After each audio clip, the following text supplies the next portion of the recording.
Sebagian orang mungkin belum tahu kisah seorang sukarelawan asal Italia yang memilih menjadi mualaf setelah diculik oleh kelompok bersenjata. Kisah mualaf bernama Silvia C. Romano ini bahkan membuat warga Italia heboh, bukan hanya penculikannya saja, tetapi terkait dirinya yang masuk Islam setelah dibebaskan penculik. Ketika berita mengejutkan tersebut tersebar luas ke seluruh wilayah Italia, bahwa seorang pekerja bantuan Italia berusia 24 tahun yang diculik oleh kelompok bersenjata Somalia Al-Shabaab, telah dibebaskan setelah 18 bulan ditahan di Afrika. Orang-orang Italia sangat gembira, setelah berminggu-minggu mereka disuguhkan berita-berita mengenai virus corona. Tetapi yang membuat heboh, sejak saat ia turun dari pesawat pemerintah Italia dengan mengenakan hijab berwarna hijau, dan menggunakan pakaian muslimah yang tertutup dari kepala hingga kaki, bahkan ucapan selamat datang ketika itu menjadi sangat dingin, dan bahkan ada nada-nada permusuhan.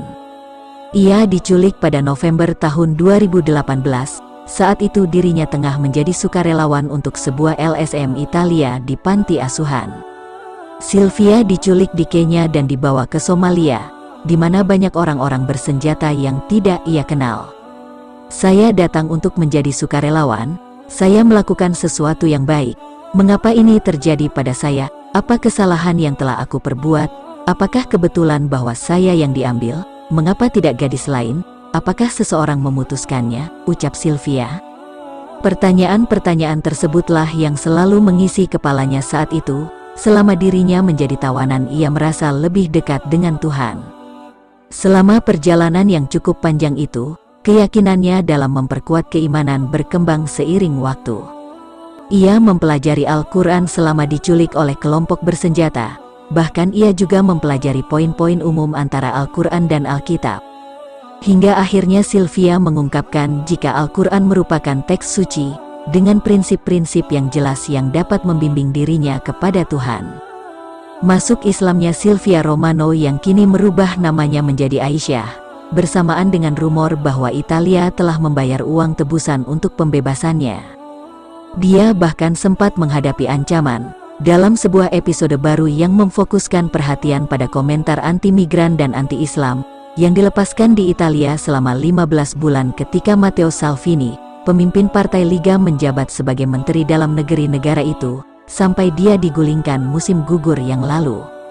Sejak saat itu, polisi telah berpatroli di Jalan Milan di mana Aisyah tinggal, dan seorang jaksa penuntut Milan telah membuka penyelidikan atas serangan pesan mengancam yang ditujukan kepadanya di media sosial. Mereka mengklaim bahwa seolah-olah dia telah dibebaskan oleh penculiknya, hanya untuk disandera di rumahnya. Aisyah yang belum berbicara di hadapan publik sejak kedatangannya, mengatakan di halaman Facebooknya, "Saya memintamu untuk tidak marah membelaku, yang terburuk telah berlalu bagi saya." Tulisnya dalam sebuah post yang hanya dapat dilihat oleh teman-temannya. "Saya selalu mengikuti kata hati saya dan itu tidak akan pernah mengkhianati saya," sambungnya. Ketika Aisyah dilaporkan diculik pada November tahun 2018 di kota Chakama, Kenya, dekat kota tempat ia menjadi sukarelawan bersama Afrika Milele, sebuah organisasi bantuan Italia yang namanya menyertakan kata Swahili untuk selamanya. Surat kabar Italia mengutip deposisi yang diberikan Aisyah kepada jaksa setelah kepulangannya, mengatakan bahwa ia telah diculik oleh kelompok yang berafiliasi dengan Al-Shabaab. Jaksa menanyai korban setelah kasus tersebut dilaporkan. Dari Kenya, ia dibawa ke Somalia dengan kebanyakan berjalan kaki, perjalanan kira-kira 4 minggu, di mana saat itu ia juga sempat jatuh sakit. Menurut laporan beberapa media, di Somalia dia dipindahkan 6 kali. Dia membantah desas-desus bahwa dia dipaksa untuk menikahi salah satu penculiknya hingga dia hamil. Aisyah menegaskan bahwa dirinya memeluk Islam atas keinginan sendiri, pilihannya sendiri. Kasus ini telah menimbulkan kritik bahwa beberapa organisasi non-pemerintah Italia, mereka tidak siap untuk menangani ancaman yang dihadapi pekerja di beberapa negara. Sementara pemerintah Italia belum mengonfirmasi laporan uang tebusan dalam kasus Aisyah. Bahkan Menteri Luar Negeri Luigi Di Maio mengatakan bahwa ia tidak mengetahui bahwa uang tebusan telah dibayarkan untuk pembebasannya.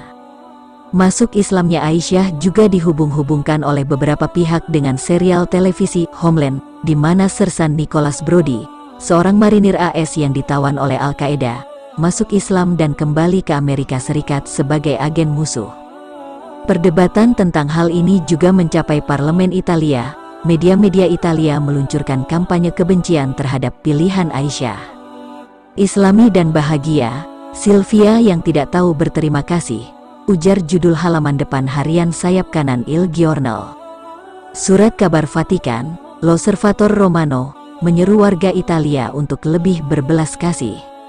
Mengomentari pembebasan Aisyah setelah 535 hari dalam tawanan, ketika hampir semua harapan telah hilang, disebutkan bahwa alih-alih sukacita, pembebasannya menghasilkan pengadilan ribuan hakim. Hampir semua yang aktif di media sosial mengeluarkan hukuman yang menurut harian tersebut merupakan daftar horor. Inilah kisah perjalanan hijrah sukarelawan Italia yang memilih menjadi mualaf setelah beberapa bulan ditawan oleh kelompok bersenjata. Bahkan ia sempat mendapatkan teror dari pemerintah dan warga Italia tentang keislamannya.